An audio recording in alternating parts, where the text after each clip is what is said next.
Hello and welcome to FNR Ask the Expert. Today we're going to be talking about pests in your woods and other diseases and things that might be affecting your trees. We are joined today by Liz Jackson. She's an extension specialist and also is the director of the Indiana Woodland Owners Association. And also, and this is a cool title, so we're going to give her some props, the Exotic Forest Pest Educator. Elizabeth Barnes from the Department of Entomology is joining us as well. So if you have any questions throughout the broadcast today, just please put those in our comment section on Facebook, and we'll be happy to have Dr. Barnes and Liz Jackson answer those questions for you. So let's just get started. Elizabeth, what is out there that I should even be worried about in the invasive insects world, and why should I care? So there are 5 main insects that we like to tell people about in Indiana. 2 of them are already here, and 3 of them we'd like people to watch out for. The 2 that are already here are gypsy moth and emerald ash borer. Gypsy moth is a caterpillar that defoliates trees, particularly oak trees. An emerald ash borer is a beetle that very quickly kills ash trees. If you've noticed a lot of dead trees on the roadside, there's a good chance that they were killed by emerald ash borer.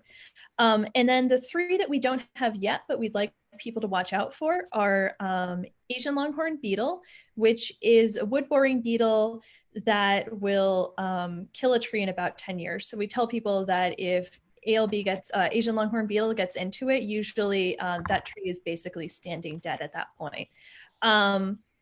Spotted lanternfly, which is sort of like a cross between a butterfly and an aphid. It's this very bright, kind of pretty looking insect that feeds in a similar way as aphids. That one's still out in Pennsylvania, but it's spreading pretty quickly, so we're worried about it. And then finally, hemlock woolly adelgid, which affects hemlock trees and kills them rapidly. It's a huge problem on the East Coast. And although we don't have a lot of hemlocks in Indiana, we do want to protect those pockets of hemlock trees that we do have. And the reason why you should care in general is these insects are incredibly economically and environmentally damaging. So they for emerald ash borer, for example, that what has been wiping out most of the ash trees in Indiana and everywhere it's been spreading to. So ash trees are a popular street tree. You lose all the economic value from those street trees. It's also ecologically really important. You lose all those environmental services that way. So those are the big ones. And Liz can tell you a little bit more about some of the pathogens that you should be worried about right now. Sure, I'd be happy to. Yes, besides the insects, which are quite scary and something that we want to be watching out for, there are a few diseases or disease complexes that can attack our trees. I'm going to share my screen and show you some of those, at least one of them. One of them that we've been watching out for in our oak trees, in our walnut trees, is thousand cankers disease. Walnut is about 1 to 3% of the trees in our forest, so it's a small percentage of our total trees, but they're very valuable. So they're something that we want to protect. They're a big economic incentive and a beautiful tree. They also are a good seed source. So thousand cankers disease was found in about 2004 in the West, killing most of the walnut trees in the West. They're not native to the West. Black walnut is native to the East, so they were out of range, and it wasn't clear how they were going to impact in the East where their native range is. Thousand cankers disease isn't found in Indiana right now, but there's a little bit of a nuance to that. Thousand cankers disease is a combination, it's called a complex of the walnut twig beetle, which picture I show here. It's very small. You can see those on the head of a penny, and they're very tiny. And in combination with the fungus Geosmithia morbida. It requires the presence of both of those in order to have thousand cankers disease find. We actually have found some walnut twig beetles in about 2016, 2018 in Indiana, but no presence of Geosmithia morbida fungus. and no symptomatic trees, no dead trees, no dying trees. So, and since then they've done trapping and have found no additional insects. So that's a great thing. We also have found the fungus alone with no insect, but neither of them together, and no dead and dying walnut trees attributed to thousand cankers disease. So that's a wonderful thing. It has been located in the East. We have the states of Ohio, Pennsylvania, Tennessee, Maryland, Virginia, and North Carolina. It's been small outbreaks. Those states are now quarantined and no material can enter into Indiana without special phytosanitary certificates. In some cases, those outbreaks have recovered and the trees have revived, or there have been no additional fines. So that's one that we are definitely concerned about. I'll show you a couple examples of symptoms of the trees. On the right-hand side, there's a small area. This tree is just beginning to have some yellowing and flagging of the leaves. That's a little bit of a wilting, but the leaves stay on. Then the middle and the left picture show a variety of dying branches and wilting from the top, and flagging, which means the leaves stay on, but they begin to decline and turn brown. So that's one of them that I wanted to talk about, and I can pass that back if you guys would like to talk about something, another complex or disease. Well, let's get back to the main issue here, Liz. How did all this get here? Like, where did these diseases come from? Where did these invasive insects I guess, Elizabeth, let's start with you. Why are they invasive? What makes them different from other native insects, and that type of thing? Let's kind of start at the beginning, I guess, for some people who might be catching up. Sure. I'll start out with where they come from and then move into why they're invasive and why that's a problem. So usually for insects, at least, they're introduced accidentally somehow. And often that's through international trade. So one really common way we've seen in the last few years that's been responsible for both emerald ash borer and Asian longhorn beetle is the beetles in their native range. So that's where they're relatively common. That's where they originate from.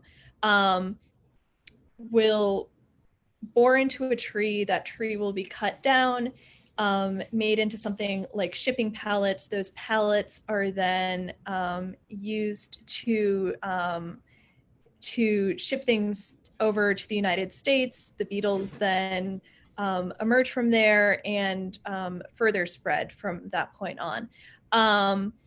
So nobody realizes they're in the pallets. It's not being purposely introduced. They're accidentally getting here through that way.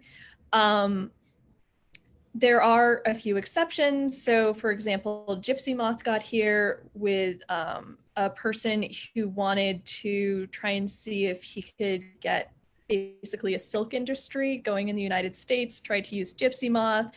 They escaped from his lab. Suddenly we have this huge pest in North America that's Gypsy moth. For vertebrates more often, although occasionally, so things with spines, your fish, your feral hogs, animals like that, often they're either brought over for livestock or in the pet trade, particularly in warmer climates. Issues where animals escape from the pet trade is a huge problem. But just circling back really quickly, this issue goes both ways. So as much as we accidentally get things from, say, China's a really big place, we've been getting a lot of invasive species recently, we also send things their way. Fall webworm, which is a species in North America that's usually not a problem for us, is actually invasive over in China, for example. So it's really an international issue.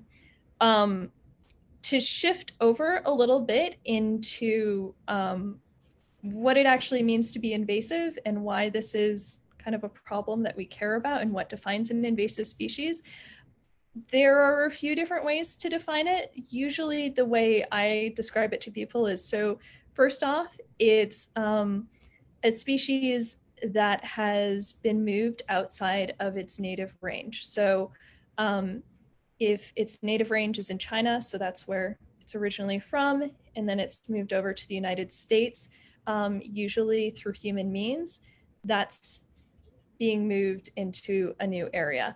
The second is that it has an established population in the new area. So that's kind of key for something becoming invasive. It's not like, for example, I have a pet bearded dragon, and I live in Indiana. If my bearded dragon were to escape outside, she's from Australia. She would die. Over winter, she would die. So she's not forming an established population there because she can't survive long enough to reproduce and become an issue. And then the third thing, which is really, really key, is that it has to cause some sort of harm. And whether that's to humans or the environment, it has to cause some sort of measurable harm. And kind of the comparison that I like to use a lot is something like tree of heaven is an invasive species. It will push out native trees and take over areas. Calorie pear is very similar in that way. So it's causing harm to the ecosystem and also economic harm potentially, versus something like an apple tree. Apples aren't native to North America. They were brought over from Europe. You will sometimes out in the woods find an apple tree growing where it wasn't planted, but they don't push out other trees. So that apple tree is non-native, but it's not invasive because it's not causing that harm. That clears things up a little bit. If you want any further clarification, I'm happy to give it. But that causing harm and from somewhere else is really kind of the key point for invasive species. So we have a few questions have come in from the audience. Jeff Harris has a few questions about the Asian longhorn beetle. First of all, are they an imminent threat to us in Indiana? And second, what measures, if any, have worked successfully in whether Indiana or other states that have encountered these species? I would say with Asian longhorn beetle, it's a little bit difficult to predict exactly where it's going to pop up. We haven't seen Asian longhorn beetle spread the way emerald ash borer does. Just again, that's just a handy comparison that a lot of people here are used to. Emerald ash borer started in Michigan, and you can sort of follow the spread, and it pretty clearly starts in one place and then spreads outward from there, and eventually has ended up all the way up in Maine. With Asian longhorn beetle, it's popped up in several areas around the country, and so far, at least, we've been able to contain it there. So it seems like with Asian longhorn beetle, it's being repeatedly reintroduced rather than being introduced once and then spreading from there. And so in terms of what that means for Indiana, it depends. If we get something shipped in that's been contaminated with Asian longhorn beetle, or if someone moves firewood from an area that has an infestation into Indiana, both of those things could introduce Indiana into the state quite suddenly. It has been found in Ohio, not too far over the border. Last I heard, they were optimistic about getting that population contained, but it is also close to us. So if they aren't successful, it could potentially spread from there. In terms of control measures, first, monitoring is really important. If we catch it, oh, everyone's frozen. Can you still hear me? Yes. Okay, good. It was just the video that was frozen then. Perfect. Where was I going? If we catch it, okay, so for monitoring, so if we catch it early, we've had a lot of success containing it. Let me see if I can actually, if I happen to, yes, I do have a map and I can share my screen somewhere. I can't find the button easily. Okay, I'll describe it. So catch it early, we've had a lot of success eradicating it. The way that you do that is something that seems really drastic, but it is well worth doing to control this beetle. I really want to emphasize that if this beetle got into a forested area, it would be devastating. They feed on a wide range of host plants. They particularly like maples, willows, birches, and horse chestnuts, but they will eat a whole lot of other trees. As I said before, once they get into a tree, it's basically standing dead. So because of that, what generally happens when there's a find is they will go in, they will evaluate it, try and determine the area that it might be in, and then remove the host trees in that area. And what that looks like is actually cutting down all the trees that are potential hosts for Asian longhorn beetle in whatever radius from the initial find they deem appropriate. Again, I know that sounds really drastic, but it's important to do, and it's the only way we've found so far to effectively contain it, and it has worked. That's one of the really important things here is, yes, it seems harsh, but it's effective. And a city or a town can replant trees and recover if they get rid of ALB, but if it gets into our forests, I don't know how our forests come back from that. They're really devastating pest. So I guess, Liz, let's throw it to you. How do I know if I have my tree is diseased, or I have some of these invasive insects and those type of things? What are the signs I should look for that either first tell me my tree is sick, and second, how do I figure out what that means and what's actually wrong with them? Sure. Well, it does vary from insect to insect and disease to disease. The great thing about ALB is that it's a very large insect and creates a hole that is bigger than a pencil, a round hole. The emerald ash borer also had a hole. It was a D-shaped, but it was quite a bit smaller. So one of the reasons that the Asian longhorn beetle has been found in the communities it has is because it is so large. It's about a 2.5 inch insect. And you found it? Yep, I found it. Oh, great. So, okay, that's excellent. Go ahead, Elizabeth. I'll pass it to you. Oh, yep. So I got the share worked out now. So this just shows you a quick life cycle of the Asian longhorn beetle. And after I'm done sharing the screen, I actually have something that shows the size of the beetle, and I can hold that up so you can see it kind of in comparison to my hands. The larvae are pretty big, but they also look like a lot of other insects, so that's not a great way to ID it. But the pupa is pretty distinctive, and the adult beetle is incredibly distinctive. It's this really large black beetle that has white spots on it and antennae that are longer than its body. And you can see that here. They're really big, dramatic antennae. The emergence holes are about the size of a number 2 pencil. You can actually just take a pencil, stick it right into the hole, and if it fits, there's a good chance it's ALB. And there aren't a ton of other insects that make holes in that really distinct, perfectly round number 2 pencil size way. So that's pretty handy. There are some native beetles that do look similar to Asian longhorn beetle, so you don't have to panic immediately if you see a big beetle with long antenna. But if you have any doubt about what it might be, we do want you to send in a report, because as I said before, the earlier we catch it, the more likely we can stop it. And I'd rather get 1,000 pictures of white spotted pine sawyer beetles a year than risk missing an Asian longhorn beetle. And do I have? Yep, so I have also a few pictures again. So that shows you about the size of the larva.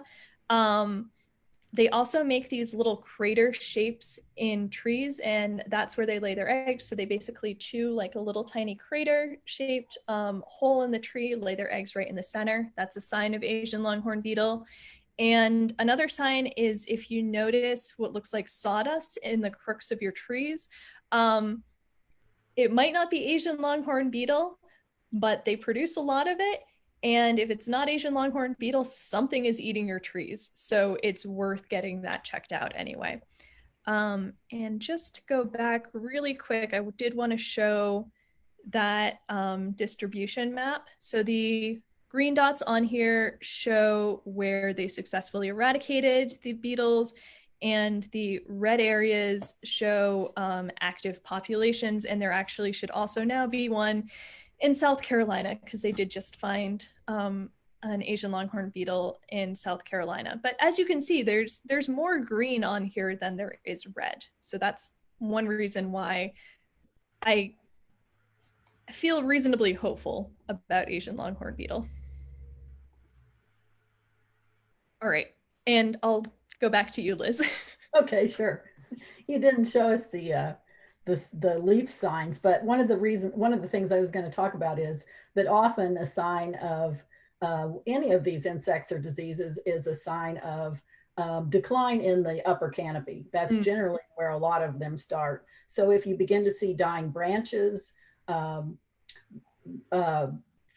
leaves that are browning or wilting, or even loss of leaves, that can often mean that you have some kind of decline. The catch is that there's a lot of general decline that isn't a sign of a serious insect or disease.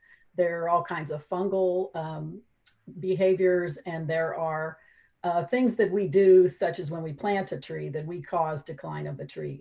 Urban trees are especially prone to all kinds of disease and defect related to compaction of the earth and construction problems and a lack of water. So although you may see signs of decline, it may not mean that you have one of these pests we're talking about today. What we generally ask people to do is to watch for a pattern. Perhaps it's in all of the same kind of tree, all in an area. It's more than one tree. It's all looking the same and kind of out of sorts. Anything that you see that looks out of sorts, we recommend that you do report that. One way to report it is to contact your district forester. If you'll Google Indiana Division of Forestry, there's a map and a location in every county of a district forester, and they would be happy to come out and look at trees in certain situations. We also have a website with Purdue called Report Invasive. And that site is a place to learn more about all kinds of invasive insects and diseases, but also you can report from there. It sends a report to the Indiana DNR, in which case they can follow up and determine if there's a problem. And Purdue Extension also can do follow-up. So Liz, I guess you led right into my next question, is what are some of those resources that I can use? You mentioned the Report Invasives website. What if I'm not really sure? Who should I be contacting? Do I need a forester? Are there resources that I can send you a picture or someone a picture and they can tell me if I have a problem? I guess just for those of us who aren't in the know, what are some of those resources that I have to figure out if I have a problem, and maybe whether there's some of those that are free or whatnot? Sure. Well, I would suggest starting with the Report Invasive website that I already mentioned. It's a good stopping point to figure out what the invasive species are and a place where you can report them. And there's a variety of tools on ID and location and what to watch for the symptoms. A second place that's a great resource is the Indiana DNR, Department of Natural Resources, Department of Entomology and Plant Pathology. That's a big mouthful, but that group is responsible for all the insects and plant pathogens in the state. They have a wide variety of responsibilities, from regulation. They monitor throughout the state with trapping and surveys. They inspect nurseries for incoming plant material. They release inspection certificates to companies so that they can move plant and wood material in and out of the state, and generally have a group of individuals who do inspections around the state of all kinds of insects and diseases, and will come on call. On that site, they have a variety of materials on the regulated pests, on the signs and symptoms of the pests in the state, as well as some to be watching out for.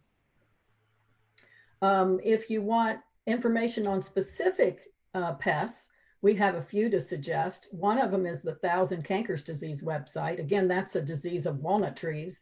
and that is www.thousandcankers.com. The new one that Elizabeth talked about was spotted lanternfly, and that one is a hot one that everyone should familiarize yourself with, because that is moving around, and we're beginning to see it pop up, and it's very concerning. And spotted lanternfly has a page at Penn State Extension, since it was originally found in Pennsylvania. And I believe, Wendy, you're going to share that website. It's not an easy one to pronounce. So, and one we can't forget about is people continue to have interest in emerald ash borer. And we do have an emerald ash borer university, which has information not only on emerald ash borer and the future and what's going on there, how to treat emerald or ash trees, but also it has other pests and pathogens on it. So that's just a few of them. There's something I haven't mentioned, if you don't mind me continuing to take the reins. We haven't mentioned one of the very important ways that pests are moved around. We talked about global trade, and that is moving firewood. We should have started with that. I can't say enough about how critical that is. Many of the insects and diseases that we found have been located in places that were near camping, near places where people congregate and are outdoors or related in some way to firewood movement. And analysis shows that firewood carries all kinds of pests and pathogens. There's a website where you can learn more about that called don'tmovefirewood.org. But in general, we recommend that you never move firewood outside your county, definitely not out of your state. In fact, our DNR properties don't allow you to bring in firewood. You have to purchase regulated firewood that is marked with inspection certificate, or purchase it there at the property. So that's one important way that everybody can keep these things from moving around. I think we all need to assume that these insects are present, whether we've seen them or not, whether we've seen diseased trees, and go forward with the assumption that it's in our best interest not to move material around. Yeah, I just wanted to tack on to that. I absolutely agree. Thank you for mentioning the firewood aspect. Another one that we've seen moving invasive earthworms around a little bit is through just local plant swaps. And for something like that, for things that move in the soil, one way you can deal with that is by just cleaning off the root ball before you plant the plant, removing as much soil as you can from there. And disposing of that soil in the trash. And I also wanted to just mention, we're not doing as many in-person events this year, but we have these Don't Move Firewood stickers. They're holographic, they're very pretty. If you want to, encourage other people not to move firewood, just shoot us a line on Report Invasive. I'm happy to mail them out to people. That's important for folks to know. I think one of the things we don't think about is that we can have an effect on the spread of these diseases and of these invasive species. So I guess another question we had is, what new invasive pests should I be worried about? We've talked about the emerald ash borer and the spotted lanternfly and the Asian longhorn beetle, but are there any other ones I should be kind of on the lookout for? That are kind of coming up on the radar? I mean, in the insect world, I would say that spotted lanternfly is really the big one that we're worried about right now. And I don't know if now is a good time to go into that in a little bit more detail. Okay, great. Just to show a few pictures so people actually know what it looks like. Let me just pull it up on my PowerPoint real quick. Okay, and sharing the screen. Great. So it's this really beautiful looking insect if you're a bug person, which is something that's working in our favor. A lot of people, when they see it, they think like, oh, what's that kind of weird looking butterfly? The hind wings have this bright sort of orangey, pinky color. The females, when they're full of eggs, their abdomens turn bright yellow. So again, very flashy looking insects. The downside is this is a fairly typical density of spotted lanternflies on trees. So imagine what an aphid infestation looks like on your plant, and then make those aphids about as big as the top of your thumb. They're huge. They've been particularly a problem for people who have vineyards because they can outright kill grapevines very easily in a single season. This is the distribution map as of January. There are, I forget which county it is over here, unfortunately, but there is a county over here right on the border of Pennsylvania and Ohio that now is in quarantine as well because they have an established population of spotted lanternfly there. So I tell people that it's currently found in Pennsylvania and they think that's kind of far away.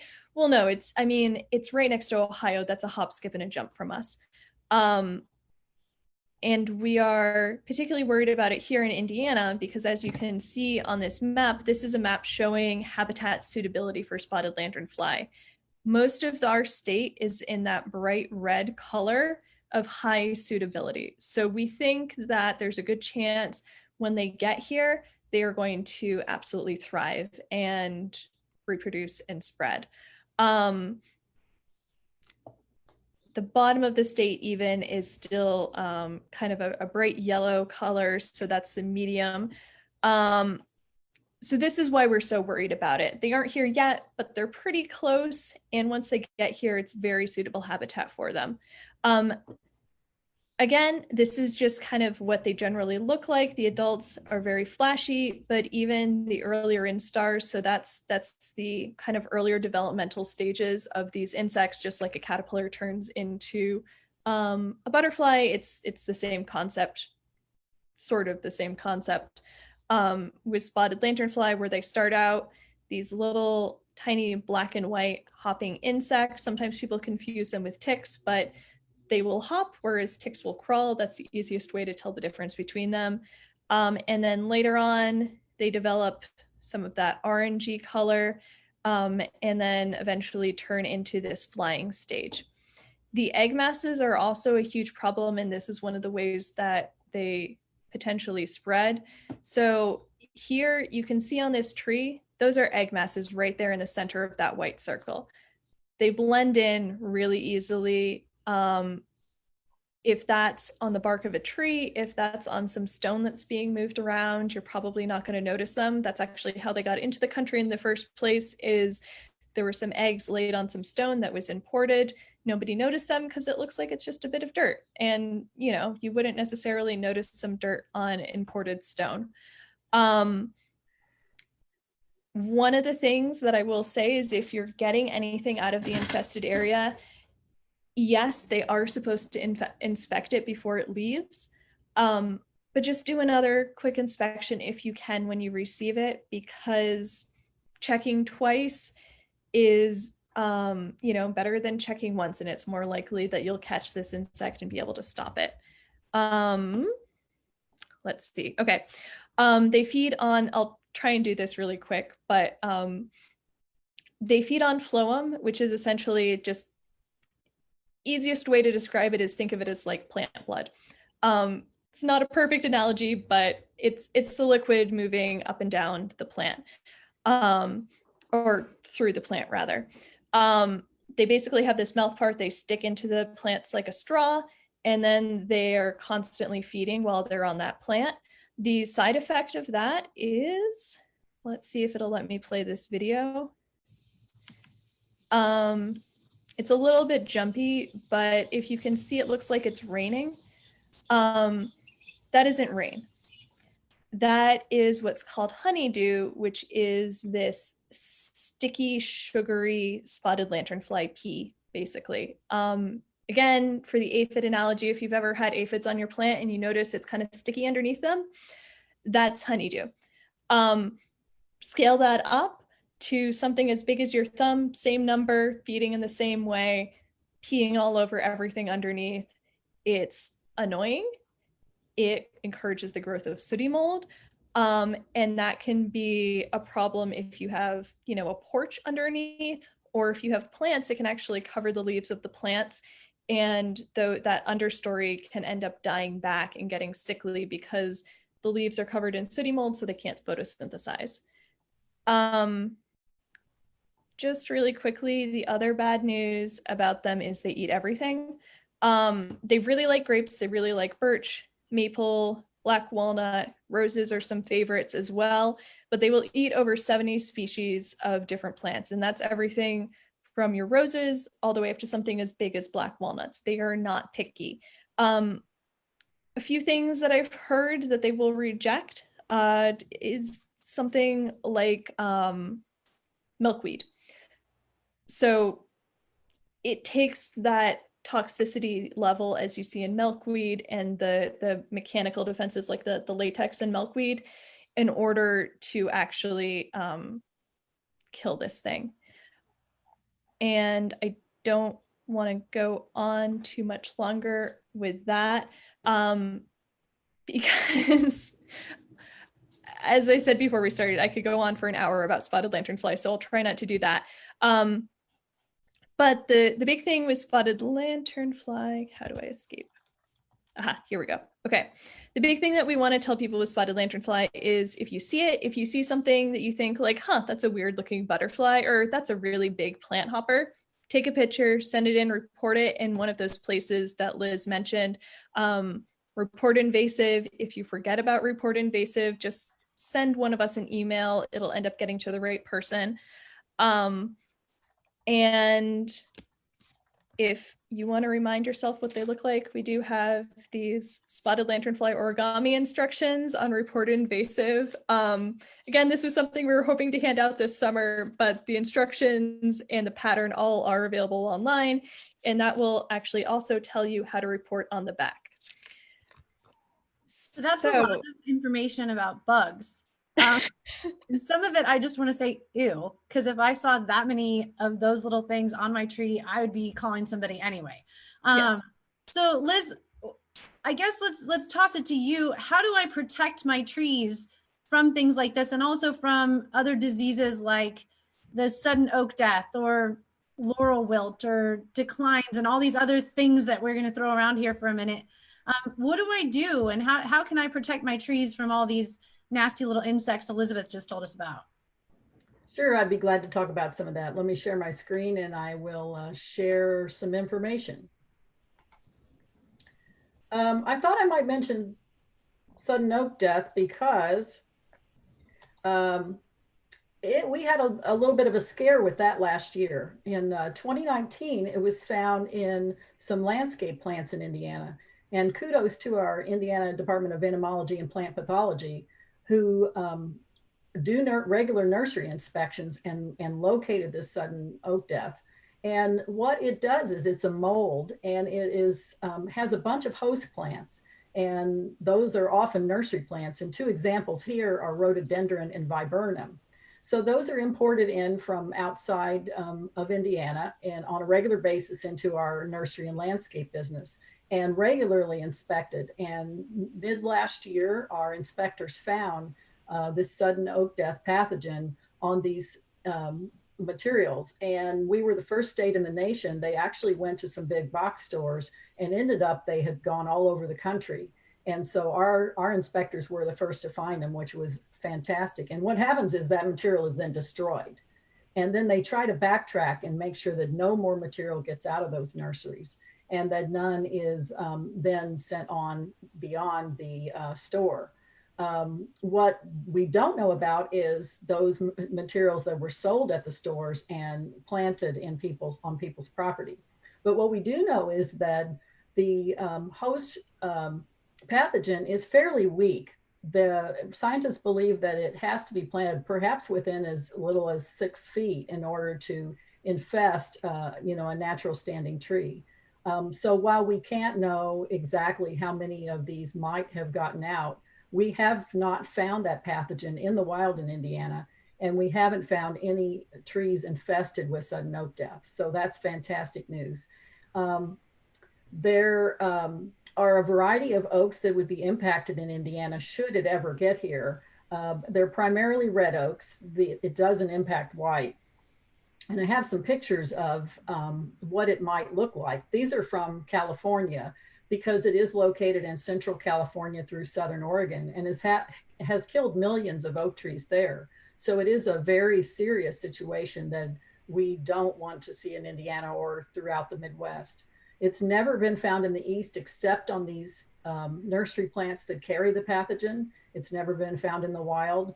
And there are several other oak diseases and pathogens that would give you similar symptoms. So should you find some dead or declining oak trees, it doesn't mean that you have sudden oak death. It may be something that needs to be watched or monitored or called in, though, because it could be something else that's serious. But on the symptoms that I show on the screen are some oozing black cankers on the bark, and then flagging or dead or declining foliage in the upper. But to our knowledge, there is no sudden oak death in the state, so that's great news. I also thought I'd talk about Laurel Wilt. Somebody asked about problems we ought to be looking for. I've got 3 here to talk about. Beech bark disease is located currently in southern Michigan and throughout the northern and eastern part of the country. And beech bark disease creates oozing fungal masses and on the bark of the tree, and is very serious. Beech is a high percentage of our trees in our native woodlands, so it's something that we want to watch for. It's not a highly valued tree for economy, but it's important to wildlife and an important part of the diverse forest that we have. A newer one even is beech leaf disease, and that is currently located in Northeast Ohio and Pennsylvania. And here's some pictures of the beech leaf disease. It's kind of got an interesting look, a little different than some of the other symptoms. You can see in the upper left corner, that leaf is being held up to the light, and it creates these dark and light bands on the leaves. It also can create some curling or discoloration of the leaves. That again is not present here, but something we want to watch for.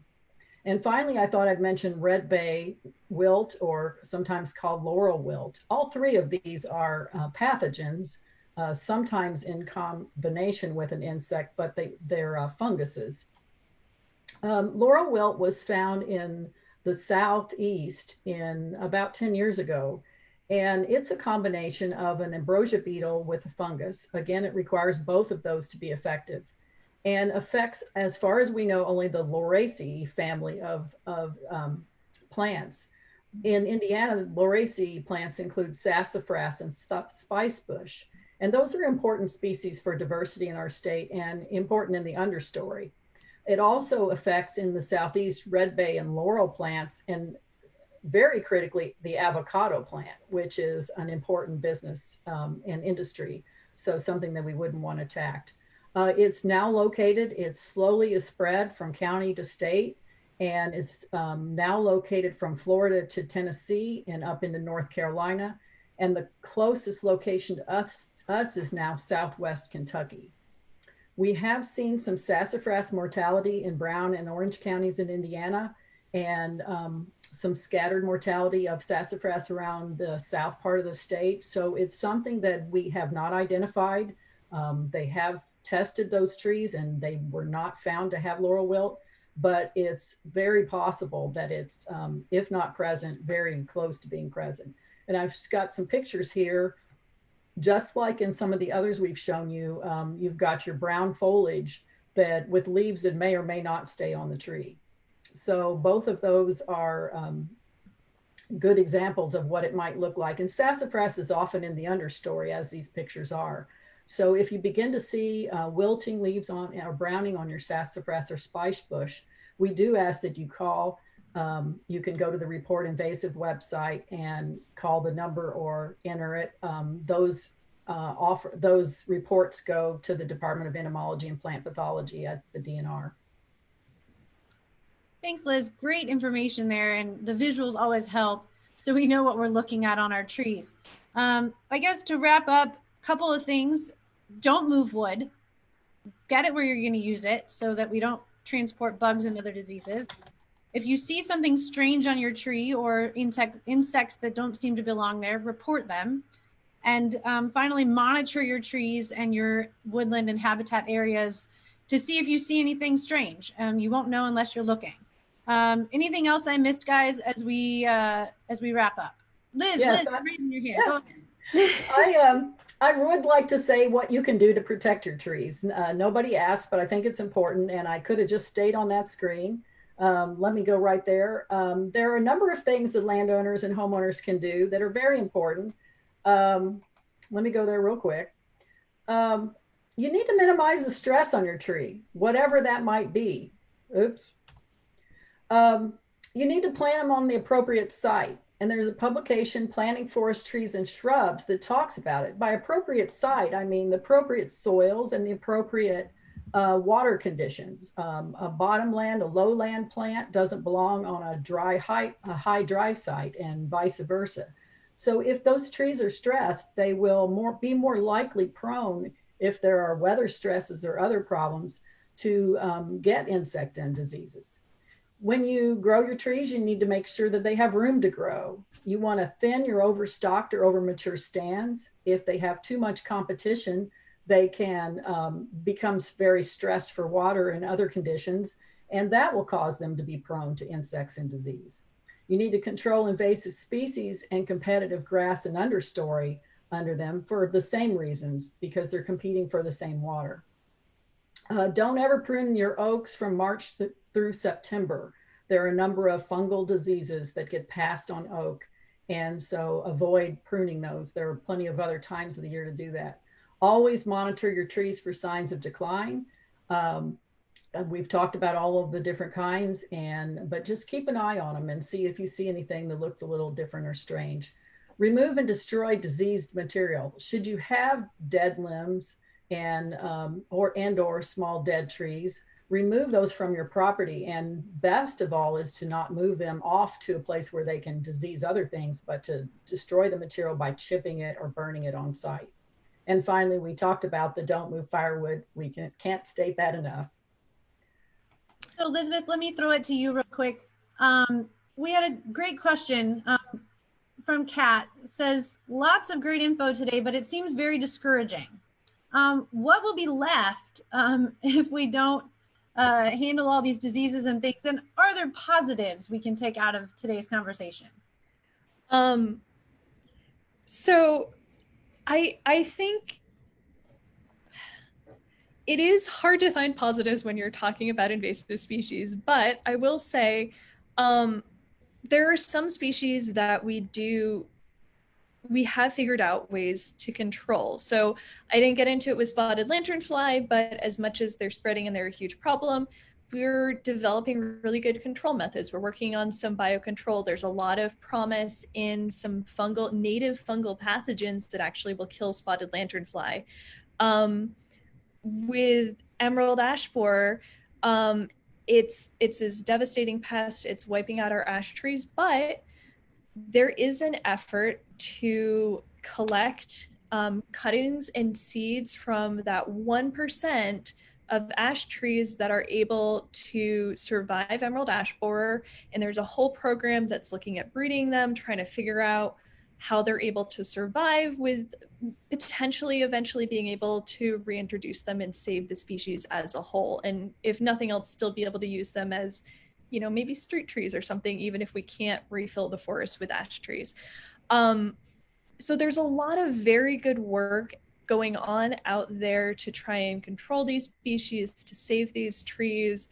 There's a lot of promise as long as, people keep getting the funding they need to do these projects. People stay vigilant so that they can slow the spread of these species enough so that those existing projects have time to kind of get ahead of the spread. So that's one of the things that I think people often miss when there's something like the emerald ash borer or the gypsy moth or spotted lanternfly that seems like it's this inevitable spread. They throw up their hands and say, what's the point? It's going to get everywhere eventually. Why should we even bother? Well, even if it gets everywhere eventually, if you can get good control measures in place before they get there and good ways to kind of knock them down and keep the populations at manageable levels, they don't have as big of an impact. And so I think that's a really that's where I find hope in all of this.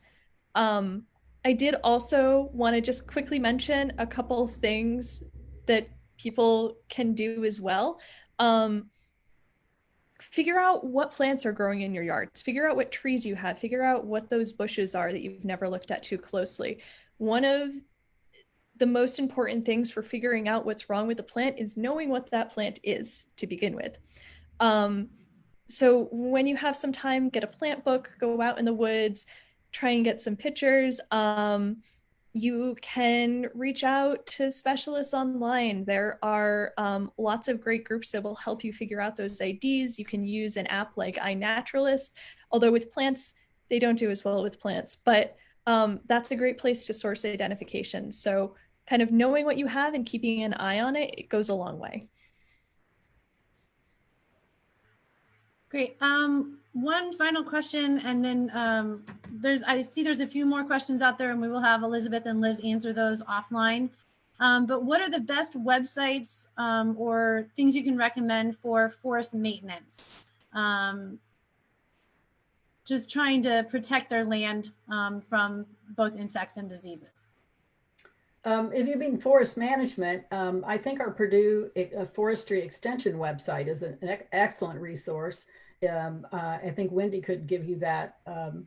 I just Google Purdue Forestry Extension, but on that site, we have a number of forestry specialists and wildlife specialists, and they provide all kinds of, from blog posts to videos to publications about how to manage your woods. And we have two or three that are my go-tos. They are just absolutely the Bible for how to manage. And the other thing we recommend beyond using those resources, and by the way, the Division of Forestry at Indiana DNR also has some great resources, is to contact a forester and work with them.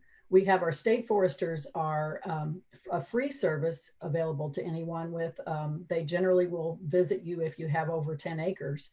And you also can hire a consulting forester, but they can help you identify what you have and how to best manage it, along with the resources that you learn on your own. One quick thing I'll add to that, if you're not looking at, say, a large forest scale, but thinking about just kind of your yard, the Purdue Landscape Report is also often really helpful.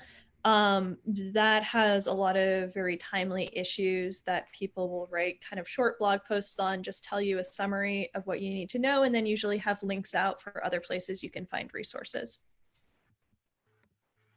Great recommendations from both of you. And thank you both Liz and Elizabeth for your time.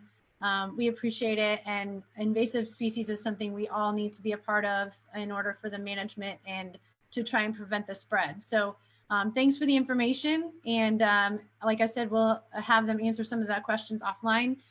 Join us back next week, 3 o'clock next week. We'll be talking about the hardwood ecosystem experiment that Purdue FNR is a part of, and kind of filling you in on the basics of that and some of the things that they do and the research that they're doing as well. Then we'll take a break on July 2nd so everyone can enjoy the 4th of July and have a great holiday weekend. And we'll be back talking about pollinators on July 9th. So thanks again for joining us, and we look forward to seeing you next week. Thanks. Thanks.